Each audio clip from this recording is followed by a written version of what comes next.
አሰላሙ አለይኩም ወረህመቱላሂ ወበረካቱ። ውድ የጥናት አካዳሚ ተከታታዮች እንኳን በሰላም በደህና ወደ ጥናት አካዳሚ መጣችሁ ማለት ነው። እኛ በዚህ ትምህርት የምንሰጠው ወይም በዚህ ዩቲዩብ ቻናል ትምህርት የምንሰጣቸው አማርኛ፣ እንግሊዘኛ፣ ሂሳብ እንዲሁም ኦሮምኛ ከጀማሪዎች ጀምሮ በደንብ ሃይ ሌቭል ከፍተኛ ደረጃ እስካሉ ድረስ የምናስተምር ይሆናል ማለት ነው።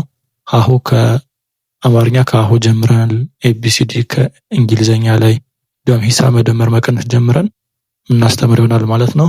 ለዚህ ዩቲዩብ አዲስ የሆናችሁ ካላችሁ ላይክ፣ ሰብስክራይብ በማድረግ ቤተሰብ ይሁኑ ማለት ነው። በየቀኑ ቪዲዮዎች ለእናንተ እንዲደርሱ ምክንያት ይሆናል። እንዲሁም ለጓደኞቻችሁ እንደዚህ አይነት ትምህርት መማርና ማወቅ ለሚፈልጉ ሸር አድርጉላቸው። ከዛ በተጨማሪ ደግሞ ልዩ እገዛ የምትፈልጉ ሰዎች ካላችሁ በቴሌግራም ሆነ ኢሞ፣ ዋትሳፕ፣ ቴሌግራም የኦንላይን ትምህርት እንሰጣለን ማለት ነው። ከልዩ እድል ጋር በግሩፕም ሆነ በግል ትምህርት የምንሰጥ ይሆናል ማለት ነው። እናንተ ትምህርቱን እስከ መጨረሻው ተከታተሉ። ቀጥታ ወደ ትምህርቱ እንገባ ይሆናል ማለት ነው። እሺ እዚህ ጋር እንደምታዩት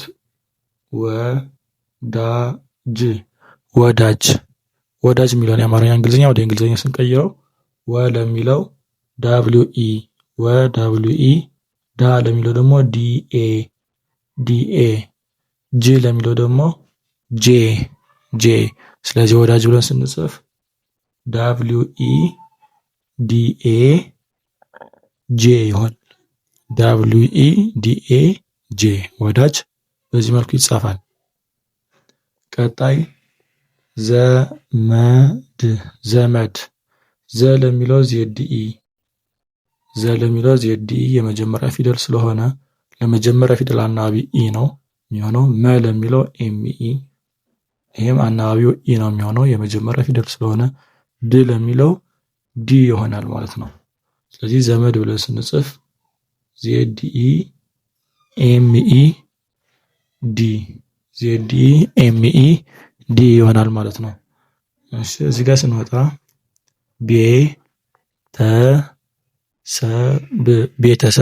ቤተሰብ ቢ ለሚለው ቢአይኢ የሆነበት ምክንያት አምስተኛ ፊደል ስለሆነ ነው ማለት ነው።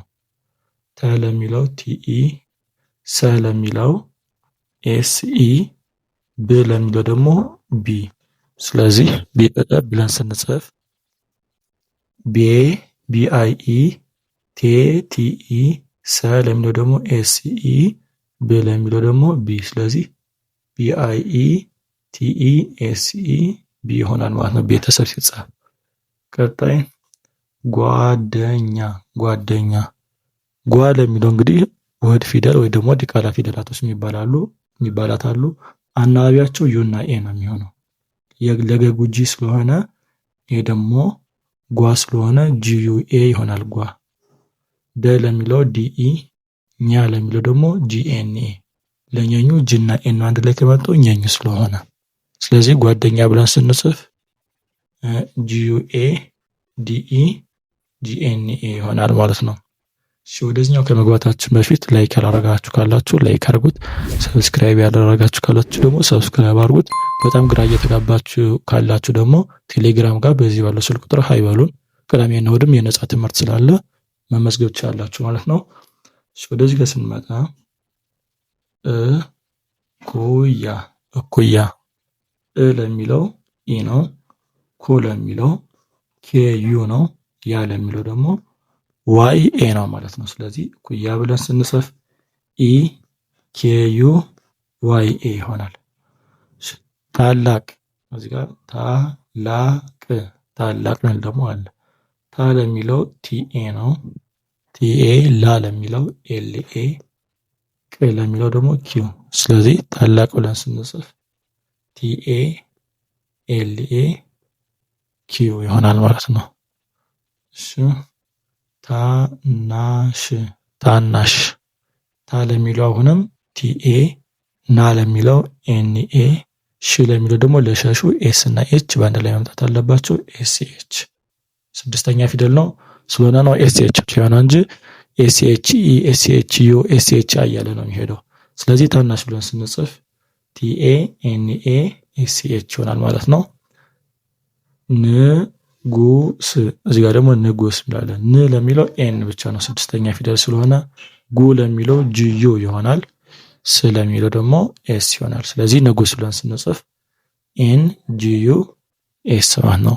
ውድ የጥናት አካዳሚ ተከታታዮቻችን የዛሬው ትምህርት ይህንን ይመስል ነበር። በቀጣይ እንዲሰራላችሁ ወይም ማወቅ የምትፈልጉት ነገር ካለ እንደዚህ ስራልን ብላችሁ ኮሜንት ጋር አስቀምጡልኝ፣ የመልስላችሁ ይሆናል ማለት ነው። የሚያስፈልጋችሁ ካለም ችግር የለም አሳውቁኝ ማለት ነው። የኦንላይን ትምህርት እንዳልኳችሁ በዚህ ያለ ቁጥር መመዝገብ ትችላላችሁ። ቀጣይ እስክንገናኝ ድረስ አሰላማ